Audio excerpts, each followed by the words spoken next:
Assalamu alaikum. Hi students, welcome back to another video. This is me Sir Wahab and you're watching for the Stocks with Wahab. सो बेटा आज मैं आपके लिए first year के English की exam की target paper के हवाले से एक वीडियो बना रहा हूं जो कि मैंने वैसे अपलोड कर दिया था।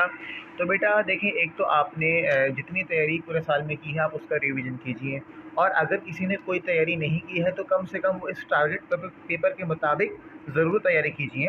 और अगर आपके नज़दीक कोई और टारगेट पेपर भी आता है तो आप उसको भी कंसीडर कीजिए। मैं नहीं कहता कि आप सिर्फ इस पर डिपेंड कीजिए, क्योंकि 100% की गारंटी कोई नहीं दे सकता। मैं सिर्फ कोशिश कर सकता हूँ इंपॉर्टेंट चीज़ें निकालने की, लेकिन आप कम से कम इसको एटलीस्ट कंप्लीट ज़रूर कीजिए।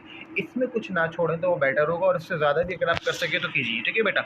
अच्छा, 100 मार्क्स का एग्ज़ाम होगा, 40 मार्क्स के एमसीक्यूज़ होंगे। एमसीक्यूज़ के लिए ओएमआर शीट दी जाएगी, क्वेश्चन पेपर तो पूरे 3 घंटे आपके पास ही मौजूद होगा। अब 40 एमसीक्यूज़ में आपके प्रोज से, पोएम से, ड्रामे से, ग्रामर, इन सब से आएंगे। ग्रामर में वो नरेशन, पार्ट ऑफ नरेशन और डायरेक्ट एंड डायरेक्ट जो ये होते हैं, और एक्टिव पैसिव, अपना टेंसेस, ये सब नहीं आते। बट ग्रामर की जो डेफिनेशंस होती है, जैसे पार्ट्स ऑफ स्पीच के हवाले से बात आ जाती है, जैसे मैंने मेंशन कर दिया है, और एंटोनियम, साइनोनियम आ जाते हैं, फॉर्म्स ऑफ वर्ब आ जाती है, कुछ डिफ़िकल्ट मीनिंग्स, वर्ड्स के मीनिंग्स पूछ लेते हैं।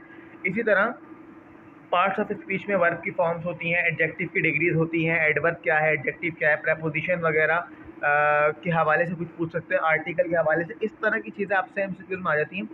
और बाकी आपने करना क्या है, 10 ईयर के जितने एमसीक्यूज़ हैं 19 से लेकर 10 तक के, इनको पढ़ के चले जाना, और ग्रामर की कुछ कॉन्सेप्ट्स को अच्छे कर लेना। ठीक है बेटा।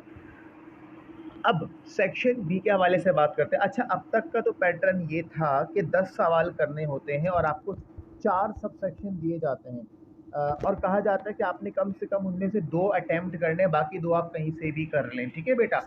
यही पैटर्न है, लेकिन हो सकता है कि जैसे मैथमेटिक्स का पेपर आया है, उन्होंने इस पैटर्न को चेंज कर दिया, उन्होंने ओवरऑल सवाल करने को दिए, तो हो सकता है कि वो आपको ओवरऑल ही दें, क्योंकि इसके हवाले से कोई मॉडल पेपर नहीं आया था।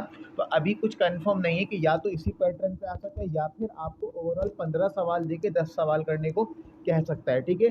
तो अगर ऐसा होता है तो जाहिर है आपका जो सेक्शन बी होगा वो 40 मार्क्स का होगा, तो वो 10 सवाल करने को ही देगा, और आपको 4 मार्क्स का एक सवाल करना होगा। तो अगर ऐसा होता है तो शायद वो आपके लिए ज़्यादा बेटर होगा कि आपको ओवरऑल 15 में से 10 सवाल करने होंगे। अच्छा, अब करना आपने ये है कि कम से कम आप दिए गए ये इंटरमीडिएट पार्ट 1 के सवालात, जो चैप्टर के सवालात हैं, जो मैंने 10 दिए हैं, सिमिलरली पोएम से मैं 10 सवाल दिए हैं, आप इनको तो बेटा लाजमी करके जाएं, क्योंकि ये वो इंपॉर्टेंट सवालात हैं जो रिपीट होते हैं पास्ट हिस्ट्री के मुताबिक। अच्छा, नाउ 2-1 एक्ट प्ले से मैंने 12 सवाल निकाले, 6 सवाल मैंने पहले ड्रामे से, 6 मैंने दूसरे से निकाले। ये वही मोस्ट इंपॉर्टेंट सवाल है, आप इनको लाजमी रिवाइज कीजिए बेटा। ठीक है। अच्छा, ग्रामर पोर्शन अगर तो मिसाल के तौर पे ऐसे ही आता है कि आपने हर सेक्शन को अलग अलग सॉल्व करना है, तो ग्रामर में यही 3 सवाल आएंगे। पहला सवाल आपका होगा कि आपको कुछ सेंटेंसेस दिए होंगे, उनमें आपने वर्ब्स, प्रेपोजिशन और आर्टिकल की करेक्शन करनी होगी। ठीक है। अब इनमें ये अनसीन टाइप का सवाल होता है, तो इसके लिए आप ज़्यादा से ज़्यादा 2019, 18, 17 में आए गए सवालों की प्रैक्टिस कीजिए, और अदरवाइज़ ये कुछ भी आ सकता है। और अगला सवाल है कि आपके पास पेयर ऑफ वर्ड्स होंगे, आपने कोई 3 पेयर ऑफ वर्ड्स उठाने होंगे जिसके 6 सेंटेंसेस बनेंगे, एक पूरा पेयर उठाना होगा। अब पेयर में का होता क्या है, जैसे मिसाल है बैंड और बैंड, आपके पास ये 2 वर्ड है ना, ये साइनोनियम है, इनके मीनिंग्स अलग हैं, साउंड सेम है, आपने दोनों का एक एक सेंटेंस बना के देना है। ठीक है बेटा। एक ही जुमले में दोनों को इस्तेमाल नहीं करना, बल्कि दोनों के अलग अलग जुमले बनाने हैं। सो लिहाजा आपके पास 6 जुमले में यहाँ पे बनेंगे। अब बहुत सारे मैंने यहाँ दिए हैं, क्योंकि ये तो जाहिर सी बात है, ये कुछ भी आ सकता है, तो जो पास्ट में रिपीट हुए मैंने उसके मुताबिक दिए हैं। तो अगर आप इनकी तैयारी करते हैं तो कम से कम ये जो मैंने यहाँ दी हैं, आप इनकी तो तैयारी कीजिए। ठीक है। अल्लाह ने चाहा तो इंशाअल्लाह ताला आपके लिए आसानी होगी इसमें से। दूसरा ये है कि तीसरा वाला आता है मैच द कॉलम।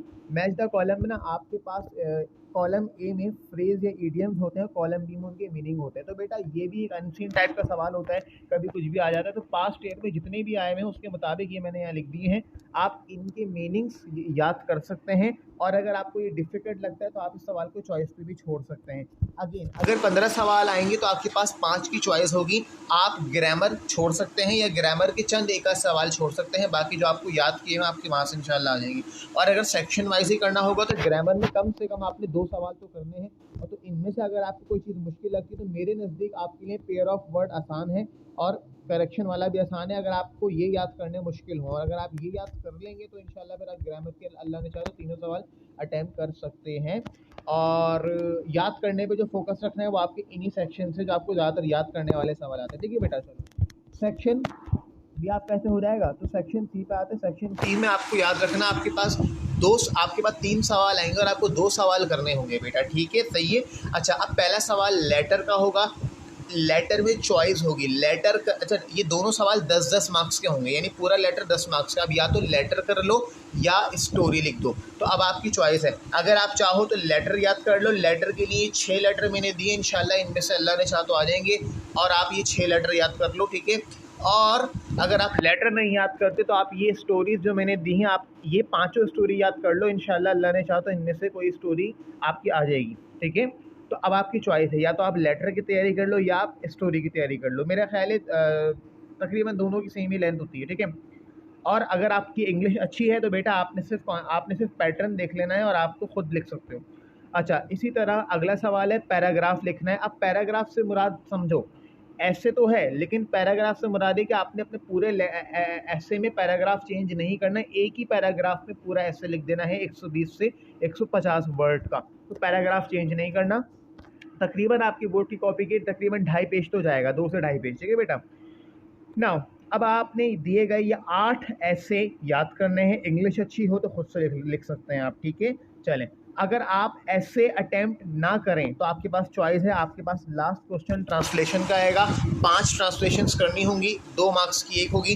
ट्रांसलेशन अगर आप समझते हैं आपकी अच्छी हैं टेंसेस, या अगर आप एक दिन में टेंसेस का रिवीजन कर सकते हैं, अपनी वोकैबुलरीज को अच्छा कर सकते हैं, तो आप ट्रांसलेशन कर सकते हैं, ऐसे को छोड़ सकते हैं। और अगर आपको लगता है कि ग्रामर इतनी अच्छी नहीं है तो आपको याद ही करना है, तो फिर आप ये दिए गए 8 ऐसे, और इन 8 ऐसों में अगर मोस्ट इम्पॉर्टेंट अगर आप समझें कि सारे नहीं कर पा रहे हो तो मैं ये समझता हूँ कि आपने इंटरनेट के मेरिट्स एंड डिमेरिट्स करना है लाजमी। ठीक है, सोशल मीडिया आपने लाजमी करना है, और नॉलेज इज़ पावर। ये 3 मैं कम से कम 3 कह रहा हूँ कि ये तो हर हाल में करने हैं। उसके अलावा जो ऊपर दिए गए हैं वो भी इम्पॉर्टेंट में से ही हैं। बाकी ये है कि अगर अल्लाह ना करे कि अगर इनमें से भी आउट आते हैं तो उस सूरत में आपने अपने टॉपिक को थोड़ा समझ के कि किस हवाले से ऐसे लिखना है। आपने सबसे पहले उसका इंट्रोडक्शन लिखना है, उसके बारे में जितनी मालूमात आपके पास है आप लिखें, कोशिश कीजिए लफ्ज़ इकट्ठे करें, अपने अल्फाजों में लिख के आएँ और एट दी एंड उसका कंक्लूजन बना दें। ये उस सूरत में है कि अगर ऐसे नहीं लगता तो भी आपको खुद से कुछ करके आना चाहिए। कॉपी को कभी भी ब्लैंक छोड़ के मत आना। ठीक है बेटा, चलो तो इस तरह से इंशाल्लाह आपका 100 मार्क्स का पेपर निकल जाएगा। और याद रखना सफाई और राइटिंग बहुत ज़रूरी है, वरना इंग्लिश में अच्छे मार्क्स लाना बड़ा मुश्किल होता है। लेकिन अगर आप पूरा पेपर सफाई सुथराई से करके आएंगे तो मैं समझता हूँ 70+ से 80 तक मार्क्स आपके आ सकते हैं। अगर बहुत ही कोई आउटस्टैंडिंग पेपर करके आते हो तो हम समझते हैं कि 80 to 90 तक मार्क्स चले जाते हैं। याद रखना मेरी बात को कि लास्ट ईयर आप लोगों ने इंग्लिश उर्दू इस्लामिक का पेपर नहीं दिया था तो आपको उसकी जगह बैठे बैठाए मार्क्स मिल गए थे। इस बार ऐसा नहीं है, तो इंग्लिश उर्दू आपकी मार्क्स काटता है। तो याद रखना आपको पेपर बहुत अच्छी प्रेजेंटेशन से करके आना है। So I wish you good luck, keep smiling, thank you, अल्लाह हाफ़िज़।